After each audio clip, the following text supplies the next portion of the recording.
Alright, let's do this, guys. Order luck.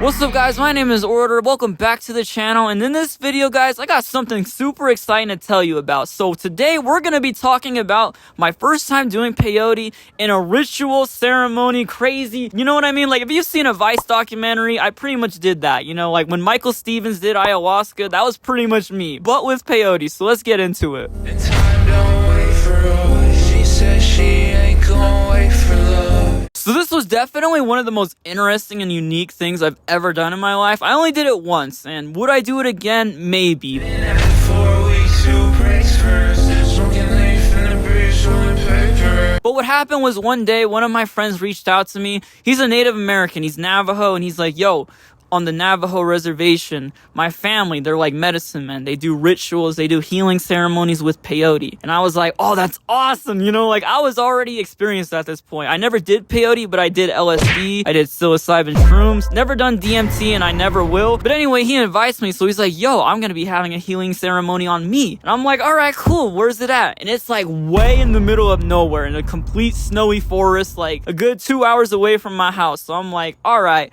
sign me up. We're gonna do this peyote. Now, we also brought one of our other friends too, and he didn't do anything. He's like super straight edge, just doesn't do drugs.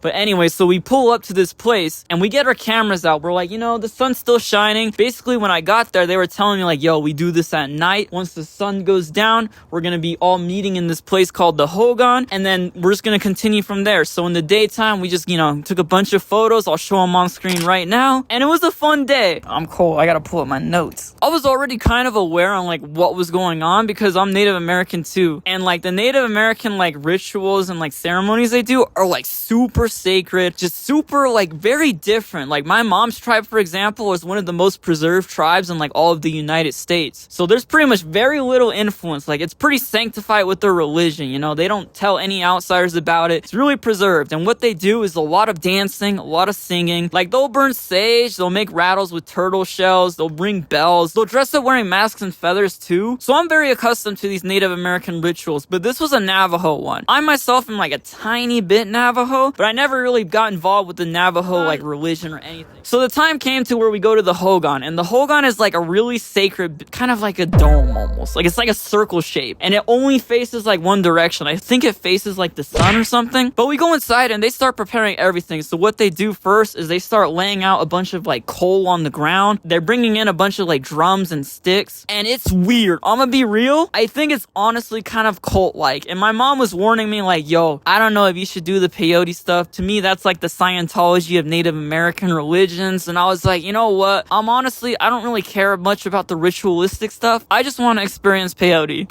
Cold. How about your beanie, bro?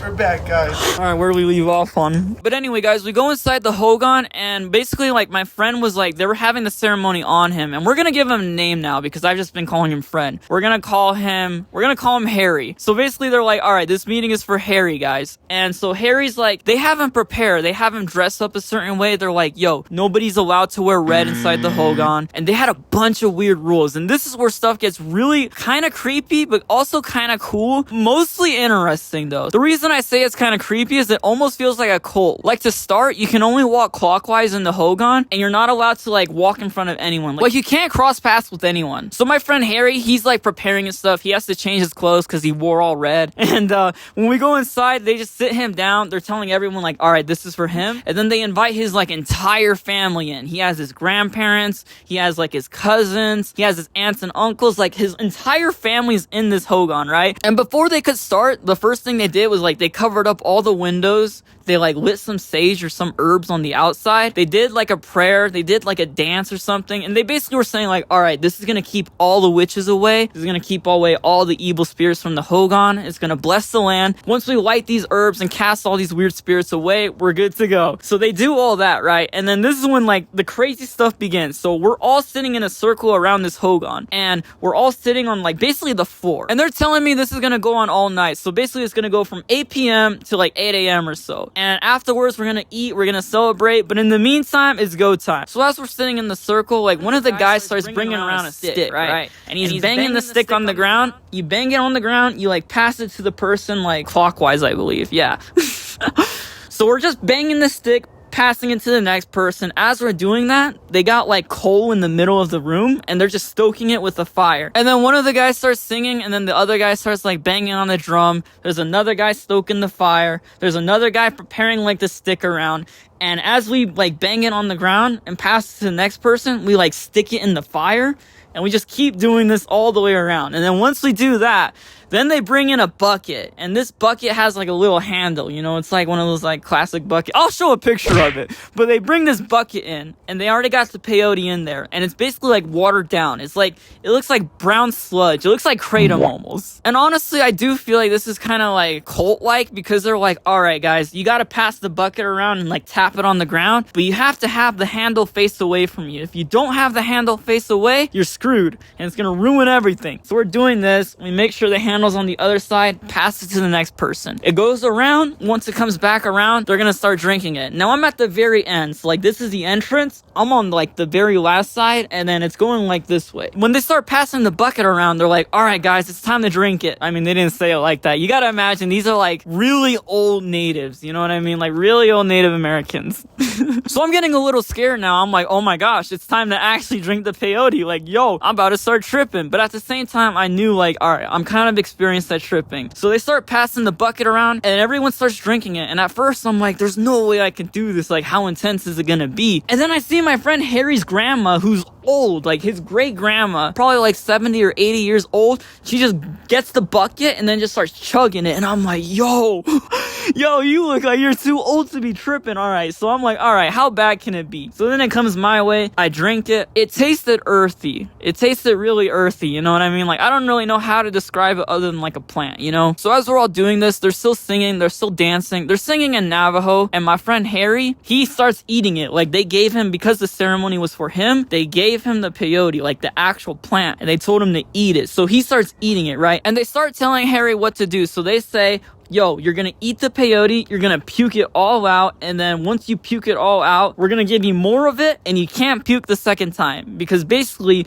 when you eat it the first time, you're puking out all these evil, bad spirits. And when we give you it the second time, you're basically taking the plant, and it's like gonna heal you. So if you puke it out the second time, everything's ruined, we gotta do it all over again. So he's like, alright, cool. And the reason he even wanted this ceremony done was because he has anxiety and like some other personal issues. I don't really think it's that important, but he eats the peyote, and his mom too, actually. I completely forgot to mention, his mom eats the peyote too, and they're telling her the same thing. They're like, all right, mom, you're gonna be yakking it up, we're gonna give you it a second time, don't yak it up. So obviously they take it, and then like maybe an hour later, they start yakking it all up, all right? And it's pretty, I mean, it was pretty intense, you know. I never seen someone yak that hard, I'll be honest. So maybe they're onto something. Maybe this isn't completely crazy as it sounds, you know? Call me money, I still skate to her. Pretend my feet don't hurt so I can say. So as they're doing this, they're still passing around the bucket. I'm drinking more of it, and I'll start getting into the effects of what it felt like. And honestly, it was pretty underwhelming. And I say that, but I do think I'm biased because I had already blasted out of my mind on acid and shrooms. So to me, peyote felt like a walk in the park.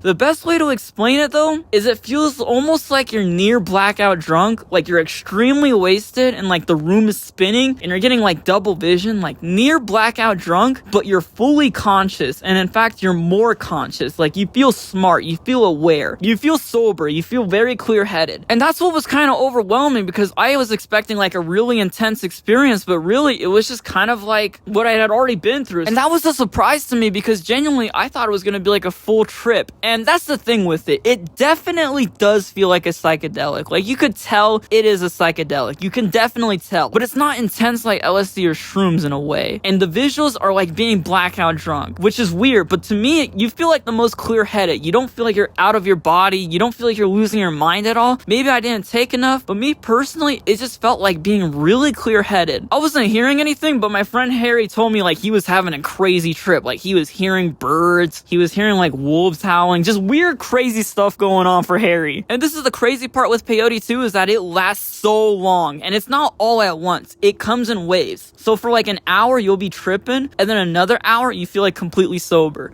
And this goes on throughout the entire night. And as this is all going down, they're banging on drums. They're singing. They're stoking coal in like a fire with like a stick. Oh, and I forgot to mention this also, but like before we actually started drinking it, they were passing around tobacco and I think corn corn husk or something, and they're basically telling you like to roll up. They're like, yo, you gotta roll a cigar with the corn husk and the tobacco, and nobody could roll it, and we're wondering like what's going on. And I think the medicine man was saying the reason nobody can roll it right and the reason it's not smoking is because you're stubborn. He told Harry that, and I think he said something more advanced. I'm making these people sound like they're crazy. They're not crazy at all. Like, these people are genuine like medicine men. They're not irrational. It sounds kind of like a cult, but genuinely they're not speaking like erratic, you know what I mean? He was genuinely telling him like, it's not working because you're stubborn. Here's why. I forgot the why, but that's what happened. So after everything's all said and done, once he yaks the first time, he eats it again. He doesn't yak the second time, and he was telling me like, yo, this is super hard not to yak. Throughout the night, we're just, you know, spinning around in the circle. I believe we're like walking every now and then. I can't remember. It's kind of a blur, but it was definitely not intense at all. I genuinely felt like really clear-headed. It almost felt like just being crossfaded in a way. Just to keep my memory, I'm laying wide awake. Diamonds in her eyes, cut through me like a blade. So the sun finally starts to rise. They're doing some more ritual stuff. I forgot what honestly happened. There were so many like ritualistic things going on. But finally the sun came up. It's time to wrap it up. And we didn't probably finish till like 9 a.m. or so. And then after everything was said and done, we finally left the Hogan. We walked out clockwise and they're like, yo, the fire is blessed now. If you have any belonging you want blessed, rub it in the fire. It's crazy, I know, huh? So I used to wear this necklace at the time, so I'm like, you know what? I'm gonna put my necklace in the fire. So I start rubbing my necklace in the coal.